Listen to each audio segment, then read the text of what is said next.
تشریف لے جایا کرتے تھے. ایک مرتبہ حضور اعلیٰ حضرت رحمۃ اللہ تعالیٰ علیہ ان کے یہاں تشریف فرما فرما تھے کہ ان کے محلے کا ایک بیچارہ غریب مسلمان ٹوٹی ہوئی پرانی چارپائی پر جو صحن کے کنارے پڑی ہوئی تھی، جھجکتے ہوئے بیٹھا ہی تھا کہ صاحب خانہ نے نہایت کڑوے تیوروں یعنی غصے والی نظروں سے اس کی طرف دیکھنا شروع کیا، یہاں تک کہ وہ ندامت یعنی شرمندگی سے سر جھکا کر جو ہے اٹھ کر چلا گیا۔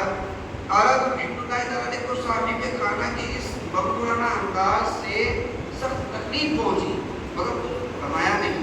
کچھ دنوں بعد وہ آپ رحمۃ اللہ کے یہاں آئے۔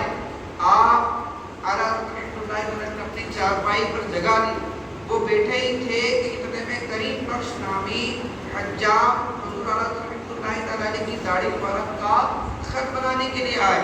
وہ اس فکر میں تھے کہ کہاں بیٹھوں۔ اعلیٰ رحمۃ اللہ تعالیٰ نے فرمایا بھائی کریم بخش کیوں کھڑے ہو؟ اعلیٰ نے فرمایا کہ کیوں کھڑے ہو، مسلمان آپس میں بھائی بھائی ہے، اور ان صاحب کے برابر میں بیٹھنے کا ارشاد فرمایا۔ وہ بیٹھ گئے۔ پھر ان صاحب کے غصے کی یہ کیفیت تھی کہ جیسے سانپ پکار مارتا ہے، وہ فوراً اٹھ کر چلے گئے، پھر کبھی نہ آئے۔ یعنی وہ کہہ لیجیے کہ بڑے منصب والے تھے، یہاں کہہ لیجیے کہ بڑے عہدے والے تھے، اب ان کے پاس حجاب بنانے والا بیٹھ گیا، ان کو اچھا نہیں لگا، اٹھ کر چلے گئے۔ اے عاشقان امام حسین صاحب، آپ نے سنا کہ اعلیٰ حضرت رحمۃ اللہ تعالیٰ نے دینی بھائی چارے اور مسلمانوں میں برابری کی فضا قائم رکھنے کے بارے میں کیسا زبردست بڑی ذہن رکھتے تھے۔ آپ رحمۃ اللہ تعالیٰ نے عملی طور پر ہمیں بتا دیا